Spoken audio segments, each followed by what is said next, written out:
1258 में Hulagu Khan Baghdad दाखिल हुआ। कुतुब खानों को जला दिया गया, बैतुल हिकमा तबाह कर दिया गया, किताबें तिग्रिस नदी में फेंक दी गई। कहते हैं कि नदी का पानी सियाह इंक से काला हो गया था। खलीफा मुस्तसिम बिल्लाह को कत्ल कर दिया गया। दौलत अब्बासिया का सियासी खात्मा हो गया। लेकिन तारीख ने आखिरी हैरत अंगेज मौका दिया। बहुत से मंगोल्स आखिरकार मुसलमान हो गए और इस्लाम के नए मुहाफिज बन गए। बगदाद तबाह हो गया, लेकिन इस्लाम सल्जूकियों के जरिए अनातोलिया में और ममलूकों के जरिए मिस्र में जिंदा रहा।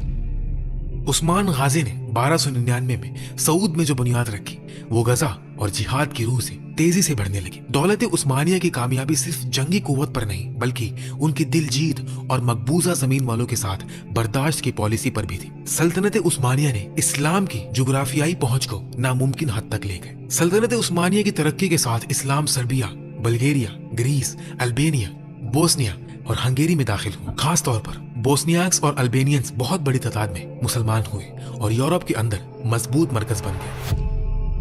29 मई 1453 की सुबह वो अजीम तोपों ने जो दीवारें पर गिरी सिर्फ एक शहर ही तबाह नहीं किया बल्कि एक पूरा दौर खत्म कर दिया। सुल्तान मोहम्मद फतह, एक 21 साल के जीनियस, जहाजों को जमीन पर से गुजार कर नामुमकिन को मुमकिन कर दिखाया। कुस्तुनतुनिया की फतह वो वादा था जो मोहम्मद सल्लल्लाहु अलैहि वसल्लम ने सालों पहले किया था और अब पूरा हो गया। इस फतह के साथ इस्लाम अब एक मशरिकी मजहब नहीं रहा बल्कि अब वो दुनिया के मरकज में मशरिकी रोम के तख्त पर बैठ गया था। सुल्तान मोहम्मद फातेह का ख्वाब इस्तांबुल से आगे था। उनका मकसद रोम और वेटिकन पर इस्लाम का झंडा लहराना था। इटली में ओथरेंतो का मोहरा इसी ख्वाब का पहला कदम था, लेकिन उनकी जिंदगी इसे पूरा करने के लिए काफी नहीं थी।